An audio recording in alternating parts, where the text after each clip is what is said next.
Hello, dear listener. It has been a very busy week in regards to the consumption of information in the news about racism.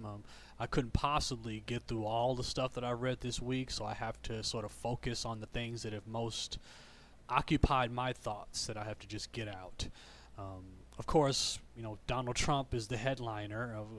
I spoke last week in regards to his tacky comments attacking players, and of course he continued that as the week went along. Of course, it's been very amusing this week watching white supremacists scrambling to try to find a way to continue to attack black athletes who protest and totally disregard the uncouth behavior of Donald Trump. That has been very amusing to me. Of course, because he's attacked first. He was attacking the players, then he's attacking the owners, and of course the owners have defended the players. The owners are turning out to be better politicians than Donald Trump is. They understand that they're businessmen first. So it's one thing to blacklist Colin Kaepernick. They're not going to alienate all their players by siding with Donald Trump. Even though I'm sure most of the owners, not all the owners, are in line with his politics. But he made a mistake by because Donald Trump has a knack for even alienating the people that support him. Because he's just he panders so much to the people who want it. He knows what his audience wants to hear, and he often alienate other people, even people that support him. And I said even like somebody like Tom Brady is a Trump supporter, and he participated in the mass demonstrations last week. But of course, again, even Tom Brady has turned out to be a better politician than Donald Trump. It had nothing to do with them believing in what they were demonstrating across the board. Last week, particularly, the mass demonstrations by the players, it was more of a response to Donald Trump than it was to police violence. And I think everybody knows that last week. I don't expect to see tons of mass demonstrations every week. Last week, it was more just a response to his comments that he annoyed the owners and he annoyed the players. He insulted everyone. He talked down to the owners, who I'm sure the billionaires don't like to be told how they should run their business. And he talked about the players pretty much, like cattle, like talking about. He pretty much told to the owners, you need to crack the whip and keep your Negroes in line because they're getting out of control. That's pretty much what he said. So he insulted everybody. And the response to Donald Trump's comments, it really reminds me of Donald Sterling, where like Donald Sterling, after that leaked audio, I saw so many people responded to Donald Sterling's comments that usually have nothing to say about racism. Even Charles Barkley was upset with Donald Sterling's comments, and of course Charles Barkley usually has nothing to say negative about any white person, usually just attack black people. But even he was upset. But Donald Trump's comments, you have so many current players that spoke out that had something to say. And even not even just in football, even in basketball, even former players, even Michael Jordan had something to say, was defending the players that were protesting. Bill Russell. So many people that across the board. It's like he wasn't just football players that were offended by Donald Trump's comments across the board. But of course, even Donald Trump he attacked Steph Curry for not coming to the White House. So LeBron James defended him, which I really liked. And he just alienated everybody across the board. Donald Trump just laid down the gauntlet, about his absolute contempt for black people. Basically saying, I don't want you guys ever coming to this White House. I don't care what teams win championships. I don't want you guys here. And I expect that to be the case during the rest of his presidency. And of course, you'll notice that in the media, even though there were white players participating in the demonstrations last week, I have not read one single article attacking a white player for participating in any of the demonstrations. I have not read not a single one. Tom Brady participated in the demonstrations. The fans were booing the Patriots, but I didn't hear anybody. Nobody was attacking Tom Brady. Nobody was attacking Bill Belichick. In the press for being involved. But like the NFL owners, Tom Brady, his participating in the demonstration was more just a response to Donald Trump's comments. Him being, even though he's a Trump supporter himself, he was offended by the comments, and it was just them all giving Donald Trump a middle finger more than anything else. I don't expect him. I mean, of course, he's not. I seriously doubt Tom Brady, cares in the slightest bit about anything the police do. I'm sure he's totally in support of law enforcement and all that. And like I said, the owners, I'm sure the same thing. Their politics, they are totally in sync with Donald Trump's worldview. They just didn't like being spoken down to and being told how they should run their business. But they understand politics and about not alienating the workforce as a whole. They all blacklisted Kaepernick, but they're not going to alienate the whole workforce. But people who voted in Donald Trump didn't want a politician in the White House. They claimed to be annoyed with politicians, and they got exactly what they wanted. And boy, in the aftermath, all week long, there's been so many headlines involving sports and racism. And like you had the former fire chief in Pittsburgh claiming that Mike Tomlin was a no good nigger, and he added him to his list of no good niggers. And of course, you have to take into account that Mike Tomlin, he's been that coach of that team for over a decade. He's taken them to multiple Super Bowls, including winning one, and yet still just a nigger, And in the aftermath of his tacky, trifling, terroristic comments, the former fire chief named Paul Smith claimed to be embarrassed and was distancing himself from his actions and sort of minimizing it. And then later he's all of a sudden, and this will sound very familiar, blames the media for making him look like a racist. And I talk about this on the last post in regards to cops claiming that the media is making them look bad. He posted the racist comments on social media. Nobody distorted what he said. The comments just there, and yet claimed the media distorted the narrative to make him look like a racist. Again, the white mind. Boy, like I said, you're dealing with psychopaths that just disregard all logic. That's the criminal mind. That is a criminal that refuses to acknowledge the crime. A psychopath that just can't acknowledge the crime that they commit. It's like, no, I don't care. No, just deny it always. Even when you're caught red-handed, no, I didn't do it. You're the one who's the criminal, not me. And there was another story about some black Chicago cops that were reprimanded for kneeling in an Instagram post. And again, the amount of stuff that white cops are caught doing on social media and stuff, and all a black cop has to do is kneel on an Instagram post, and they're reprimanded. Or white cops are threatening to kill people and making jokes about killing people, and they get put on paid leave. Paid administrative leave. And I guarantee those black cops, if they get reprimanded or they get suspended, they aren't getting paid while they're on leave. There was a parks commissioner in Brockton, Massachusetts, named Stephen Pena, who posted on Facebook calling the players turds and monkeys, and saying that they aren't paid for their politics, and added dance monkey dance. Of course, that's just atypical whiteness. But again, saying that they aren't paid for their politics suggests that the athletes, their protesting is occurring while they're at work, which of course they aren't.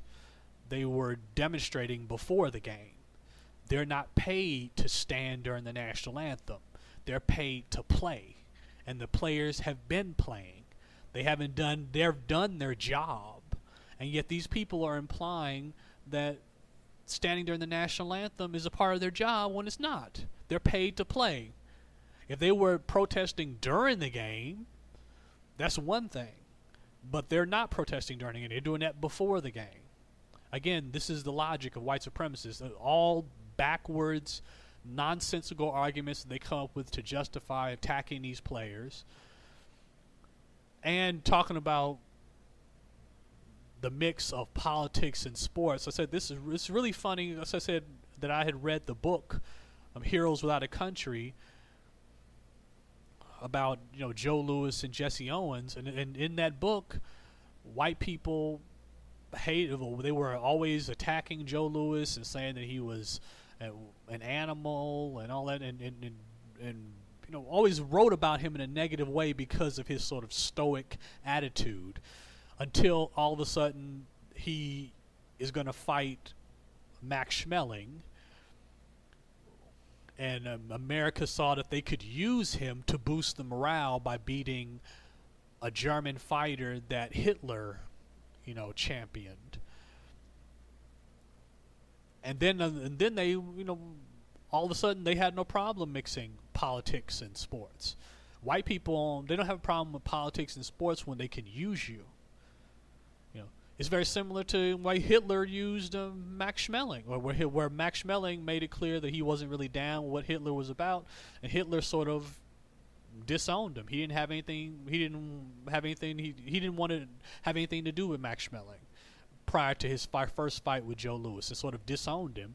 And then once he found out that Max Schmeling had won the fight, then all of a sudden he jumped back on the bandwagon and all of a sudden loved him again, and because he could use this to boost the morale of his white supremacist regime.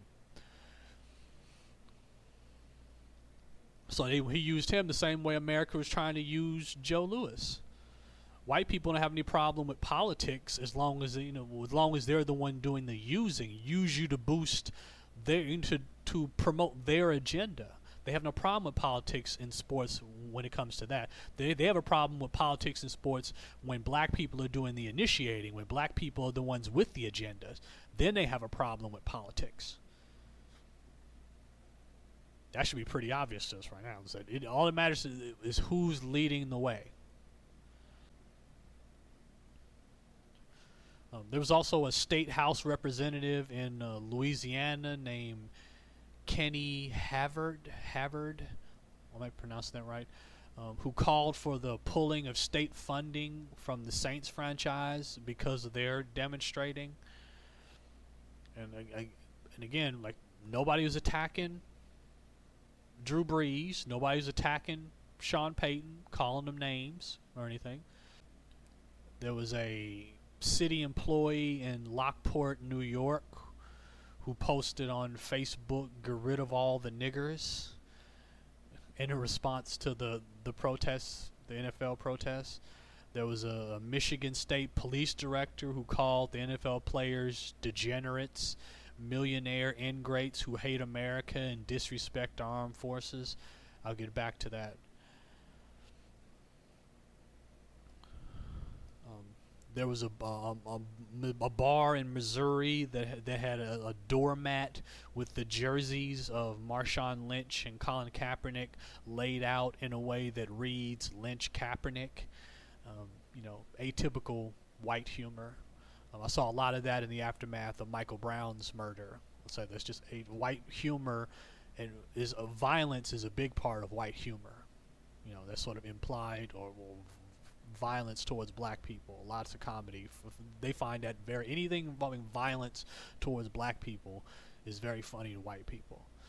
And just the names regarding the players, like Titans tight end Delane Walker. I hope I'm saying his name right. He's said that he's received death threats since his protesting. Lions defensive end Akeem Spence claimed his father lost a job due to his protests. Like, he was denied a contract for a job because of it. And of course, with all of the rhetoric this week in regards to one of the techniques that white supremacists have used this week to defend attacking the players and disregarding Donald Trump's comments is pretending that they care about military veterans. And of course, it's very funny when this week you have black Air Force Academy cadets having racist slurs written across their doors. they trotted out the academy superintendent to make him look like some sort of hero, having this white man talking about racists need to get out and all of that. When, for all we know, he probably was the one who wrote the slurs on the door to begin with. I wouldn't put it past any. The white people are that trifling. And it just that is a great sort of punctuation to all of this BS that white people try to promote about caring about military veterans, to end with that sort of story. As I've said before, I'm a veteran myself. I served in the U.S. Air Force from 2004 to 2008. When I hear people talk about caring about military veterans, it just makes me laugh. America is notoriously awful to its veterans. It's not anything new. I mean, veterans make up such a huge percentage of the homeless population in this country, and of course, because they make up such a huge percentage of the homeless population, they make up a big percentage of the prison population as well. That same prison population that white supremacists devote so much time to justifying their existence, claiming all these people locked up in jail are there because they're dangerous criminals, and so many people are there just because they're poor or homeless, and a lot of those people are veterans. Which again, lets you know how full of it these people are who pretend to love veterans so much. I mean, when I got out of the service, I couldn't get a decent job after I left the service. I couldn't get any job based on my being in the military. The only job I could get due to my service in the military, because I was a veteran, was a part-time job cleaning bathrooms. That's the only kind of job I could get. And when I was in the service, I worked computer tech, help desk, job. I do a job where I'm actually, fixing computers, doing, troubleshooting computer problems. And the only job I can get after I got out of the service, due to military service, was a part-time job cleaning bathrooms with a company that hired veterans specifically. I mean, that epitomizes how America treats its veterans.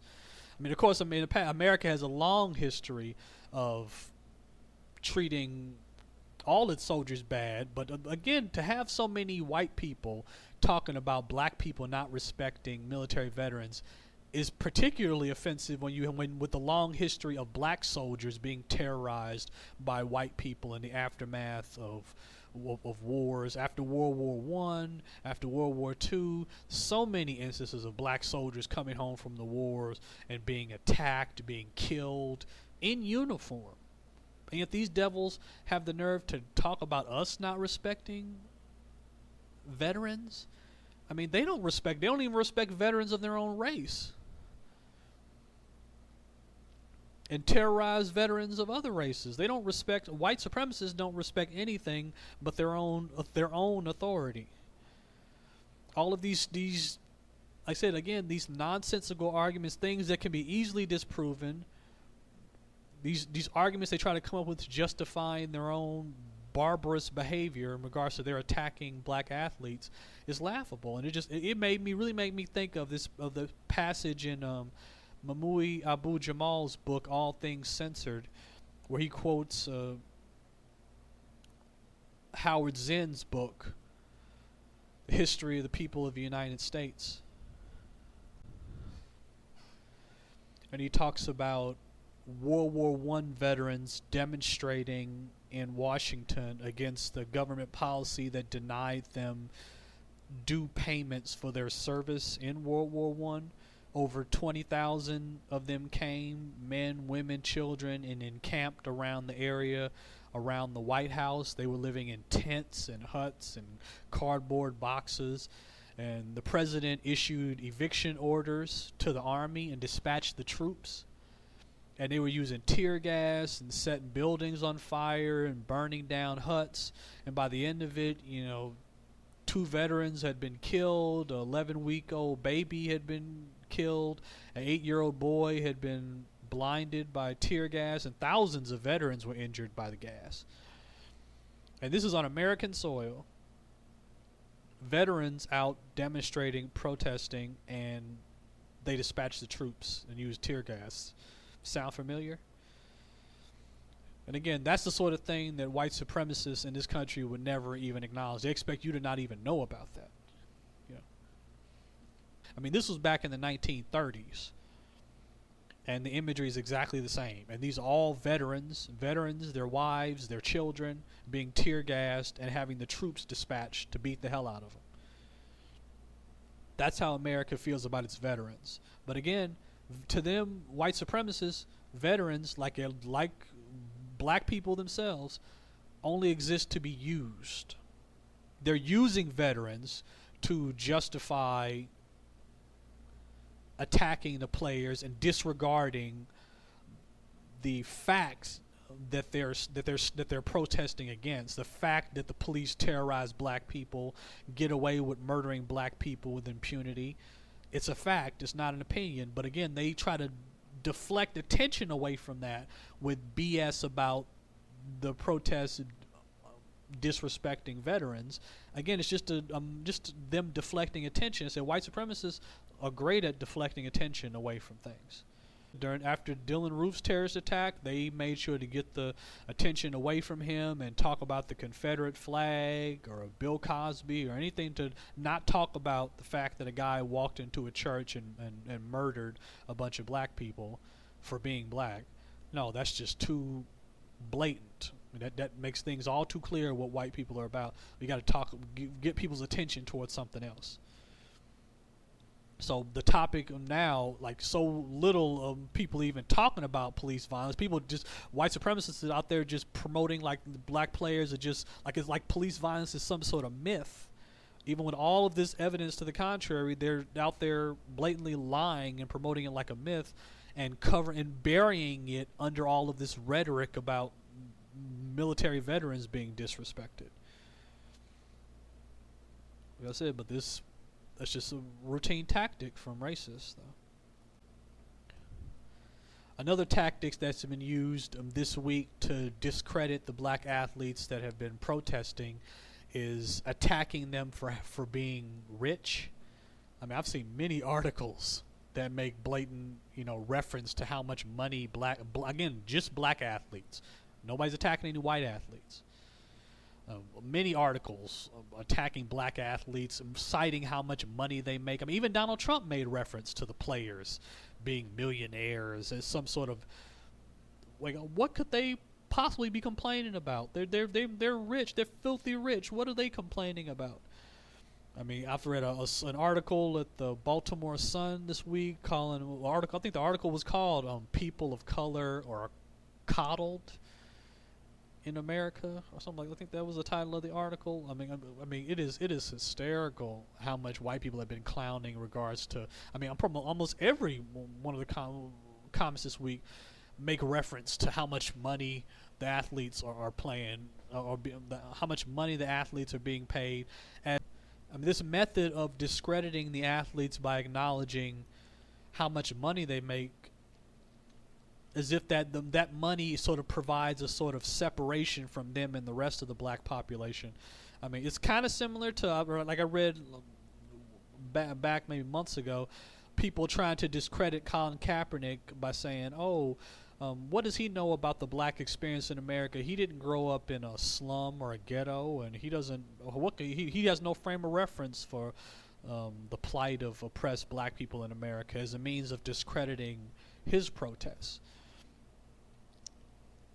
And by talking about black athletes, football players being rich, it sort of implies that that having money means that they're not supposed to be political. It sort of implies that there's some sort of contract that you sign with white people when you're black, and they allow you to be rich.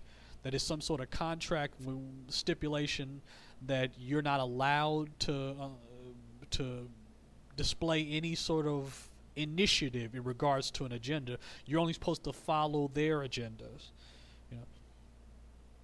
And it sort of suggests that by taking the money, you're basically accepting complicity in the system of white supremacy. I mean, I've read frequently this week. I've read people referring to the athletes as spoiled brats, which again suggests it's sort of treating the black athletes like children, like they're just people that are just given money and don't do anything. I mean, everybody knows in the NFL that the money's not guaranteed. And with all of these reports about players with head injuries, traumatic head injuries, and they could be cut anytime. They're rich. They're not wealthy. You know, the players get with all of the health issues and stuff these athletes get. And frequently with these players, I mean, we saw with Michael Vick. He was rich. Michael Vick was worth hundreds of millions of dollars, and white people made sure that money was gone quick. Referring to them as being spoiled, it sort of reinforces that notion that racists like to suggest that black athletes are just sort of natural talents and don't really work hard. You know, that's a routine thing with white supremacists. And that's why I say that white supremacists, when they praise the physical attributes of a black person, it's not a compliment.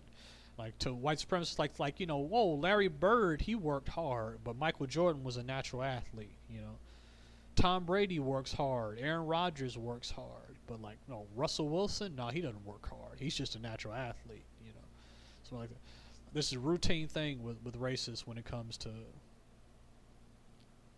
black people in sports, and to suggest that money provides some sort of protection from white supremacy for black people, as though a black person that has money is somehow immune to racism, which of course, as we all know, is a laughable notion. I mean, didn't LeBron James have like nigger painted on his house some months back? I mean, it has for me, black athletes observing this behavior from white people en masse, the incredible amount of contempt that white people are showing across the board for black athletes. For me, it has to create an incredible conflict. This is why I've said before that I don't encourage black youths to go into athletics, because why would you want to bring a championship back to these savages that hate you so much? Why would you want to entertain them? What your motivation can only be the money they're putting in your pocket, because I wouldn't understand why would you want to bring anything put a trophy and bring a trophy to this city full of all these devils that hate you.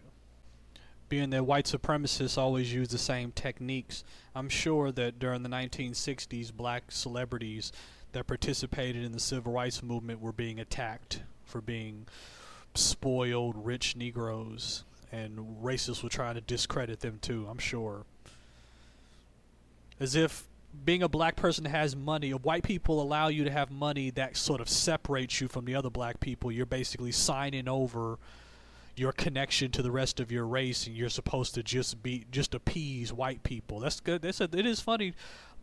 That's what white people really are implying by criticizing black people for having money. Because again, white people who have money aren't going to be criticized for showing, displaying free speech.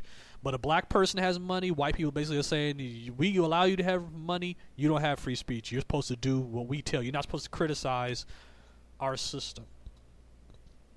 And I've never seen white people so blatantly say that. And of course, in doing so, in all of this, white people are really sort of, like they always do, twisting everything around and trying to make themselves out to be the rebels, like turning this all into a war on American values, and to the point to where you even have now, during the national anthem, white people chanting USA, USA, as if all of these, again, the narrative of all these rich Negro athletes trying to tear apart America, and white people presenting themselves, again, constantly making reference to how much money the athletes make, as if they're some sort of oppressed underclass. Like I said, this is just atypical of white pathology, trying to present themselves. They love to play the part of the underdog and the rebels when they're the tyrants. But again, they're mutants, They're defects. Their minds are totally backwards. Everything is reversed. And this is the part that they always love to play.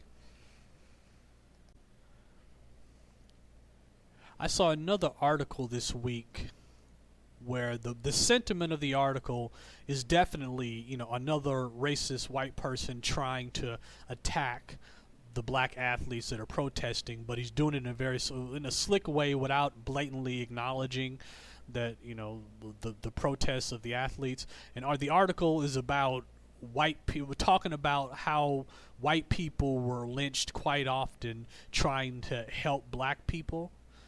And, like typical racists, citing statistics and saying, oh, this many white people were lynched and all that.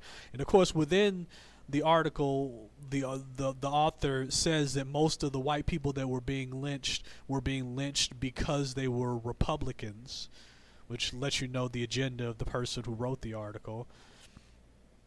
And I said the article is pretty much just a response to all the protests by suggesting that there is nothing that black people need to be protesting. White people have it just as hard as black people, and white people have fought so hard for black people's rights. There's no reason why black people should be,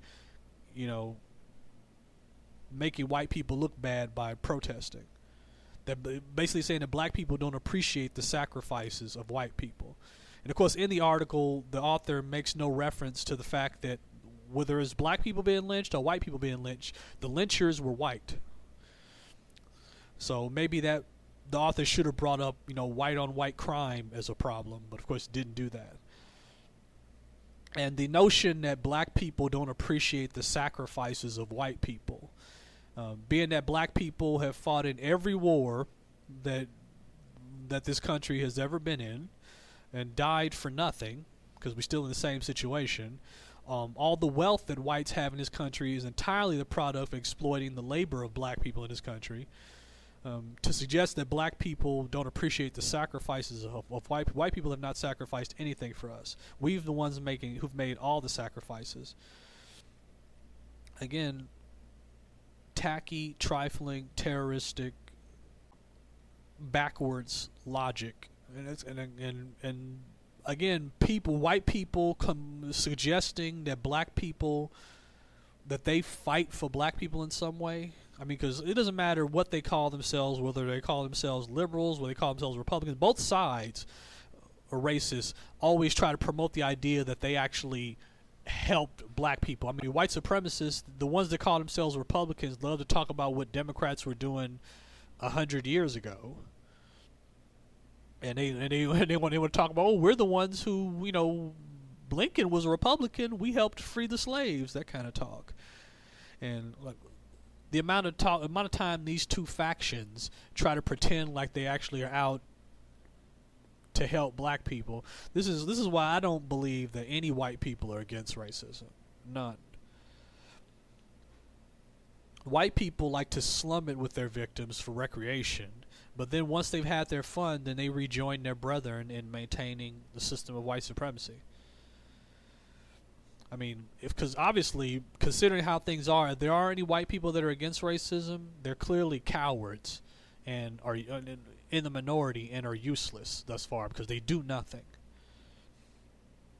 But the white people that claim to be against racism, they want to quote, they want to distort the black people's comments in the past and talk about nonviolence, but you never hear white people who claim to be against racism. They never mention John Brown. Like, John Brown is one of those people that white people try to write out of their own history because that is probably the most taboo thing a white person can do, is kill other white people to fight against racism, because you never see to this day you never see any white people quoting John Brown or trying to emulate John Brown's methods. When those white people show up, then you can talk to me, but you never ever, I never hear of any white person going to some white power rally and mowing down a bunch of people and ridding the world of a bunch of white supremacists. You never hear it. And until I start hearing stories like that, I will not believe for a second that any white person is against racism. So many white people try to make it seem like they're against racism by going over to where black people are and talking to us and say, oh, can we work this out? We need to organize and do, like, if white people want to deal with racism, they don't need to go to black people to deal with racism. White people are a very insular race. They all live near each other. they all know each other. They know the white people know the racists themselves. If they want to deal with them, all they have to do is walk down the street to deal with them. They don't need to go over to where black people are. They can deal with them directly. Any white person that says they want to fight racism and go to black people is not interested in fighting racism. If they were, they'd go straight to the racists themselves and deal with them.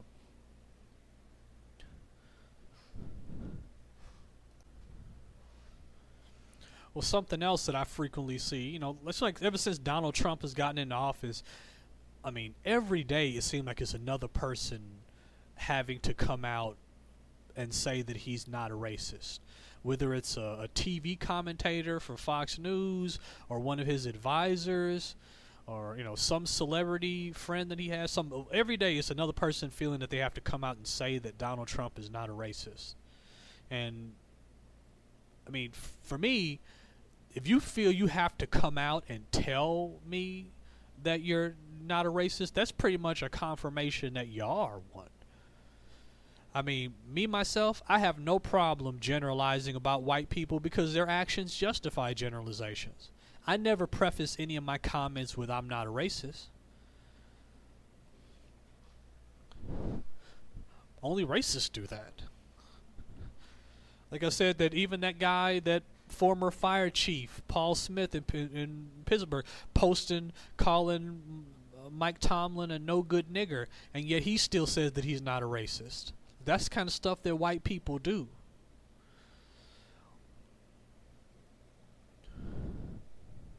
White people deserve to be condemned in general because they created a problem and the problem has not been resolved. A problem for us. It's not a problem for them. And being that it is a problem for me and everybody else that looks like me, I have no problem generalizing about them collectively. No problem. I have a clear conscience when generalizing about white people. And I don't need to preface anything I say with, "Oh, I'm not a racist," though. I mean, didn't Kurt Schilling call Jamil Hill a racist? But Jamil Hill didn't feel the need to come out and say that she wasn't, because obviously she's not a racist. She's a self-respecting black female that stated her educated opinion. I mean, white supremacists were attacking President Obama, his whole administration, calling him all these ridiculous things, including a racist. But, Obama didn't have a whole team of people coming out every day saying that he wasn't, because he obviously wasn't a racist. He was a victim of racism. And boy, oh boy, and in retrospect, boy, Obama, I mean, if I was from Barack Obama, I would be smiling so big right now in terms of how ridiculous Donald Trump looks compared to how Obama looked in the White House. Even though Obama was under daily attack by white supremacists, called everything you could possibly imagine, getting death threats all the time, people constantly getting over the fence to the White House, security breakdowns, and yet he looked he was such a professional politician and actually came across so much like a leader compared to Donald Trump, because Donald Trump said he just looks like he's totally out of his mind. I mean, Barack Obama was a politician. I said Donald Trump isn't a politician. Trump is everything he's everything in real life that white supremacists promoted Barack Obama as being. Barack Obama, his entire presidency, he did everything he could to avoid saying things that were quote unquote divisive. Anytime all the stuff that occurred during his presidency, he did everything he could to just keep people calm and try not to incite anybody, and yet white supremacists always foamed at the mouth and went crazy even when he didn't say anything to anger them, putting words in his mouth and saying that he was trying to start a race war and that he was against all white people and all this stuff that he never said. He did everything he could to avoid making controversial comments, and Donald Trump embraces being divisive. He embraces railing against specifically black people.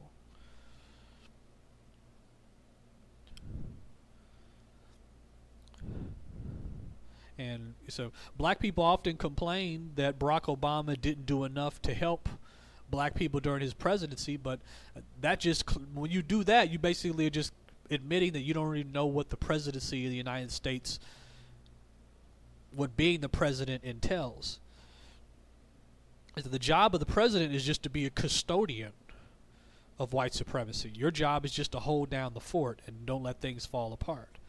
It's not your job to change the system. That's not what the president does. No president has ever changed the system. I mean, Abraham Lincoln was only about maintaining the Union. He wasn't out to change anything. He just wanted to keep whole things together. That's what the president is all about. So anyone who expects somebody who goes in the White House to change the system, like, no, you just don't understand what the job of the presidency is. I mean, I wasn't a huge fan of Barack Obama. I'm not a fan of any politician. I can't stand any politicians. It's not just him.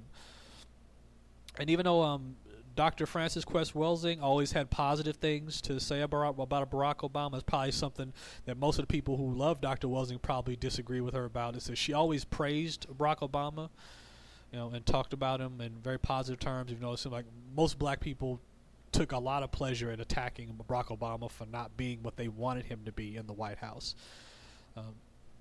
I don't really see Barack Obama any. Only difference between him and the other presidents is that he was a victim of racism, that was the custodian had the job of being the custodian of racism, but he didn't have any real power.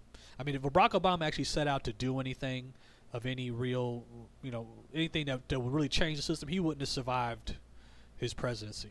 Like I said before, about all those security breakdowns in the White House and all these racists getting over the fence, and that if white people want to get rid of him, if he actually displayed any real sort of agenda to change the system structure and actually help black people, he wouldn't have survived his presidency. At least I believe that. Regarding Donald Trump's Twitter ranting and calling athletes sons of bitches, and I mean, it's a big thing for me when it comes to language on social media and even on YouTube. I mean, you'll notice in my YouTube posts that I don't use profanity. I try to be as clear as possible when I'm speaking, and to me, when I'm reading someone's comments on social media or something, the moment I see them throwing profanity out, they lose all credibility with me. They come across unbalanced. And, I don't know, a calm, collective, intelligent person doesn't need to use profanity to make their point. That's one of the main things I got from Dr. Welsing and Neely Fuller is, self-control, and especially in regards to word usage. Being clear with your words, and you don't need to curse to make a point. And it's very hard on YouTube particularly. There's lots of people who post on YouTube and use this obscene language and come across really, out of their minds, really unstable people. And I purposely avoid doing that. Unless I'm quoting someone else, I avoid trying to use slurs and profanity, because it might take away from any credibility I might have in what I'm saying by, being overly emotional in what I'm saying. And to have a U.S. president going on social media, ranting and attacking athletes by name and everything, it just reinforces to me this sort of, and of course all the other things I've already talked about on social media, all of these Facebook posts by racist cops and everything, of what cowards white people really are. And of course on YouTube itself, I mean, most of my replies that I get for the things I post are from white supremacists themselves. I get more comments from the racists than I do from victims of racism when it comes to comments for things I post. Victims of racism rarely post anything responding to what I say, but racists always got something to say. But usually they're not responding to what I say with like intelligent critiques or what I say. They just post something tacky and then run off. Because again, this is what white people do. Like there's no counter argument. They just want to post something trifling and then run off laughing. That's what they do. And social media, all of these social media tough guys. I mean, you used to have telephone tough guys that would talk a lot of smack on the telephone, And now with the internet, you have all these guys on Twitter or Facebook that throw all this profanity and anger, and it's so tough on social media, and would never have the guts to talk like that if they were in the person's face. Like that former fire chief would never have had the guts to talk like that in Mike Tomlin's face. Donald Trump would never have the guts to talk, to talk smack in LeBron James's face. He's hiding behind the presidency as well as social media. He's a coward. White people get really tough on social media. And with Donald Trump being in the White House, they've all felt emboldened to be more overtly racist than they would have been before on social media, figuring that they can get away with anything they post in a very arrogant sort of way. But again, like these same guys, if they acted face to face, they wouldn't have anything to say. They say it on social media. And it's like just punks. And I really get annoyed by punks on social media. And that's really an annoying thing to me. And that cowardice of whites, it makes me think of this bit I read in, because I'm currently reading Malcolm X Speaks, selected speeches and statements, edited by George Brightman. It's really, a lot of speeches and things that he wrote the last couple of years of his life.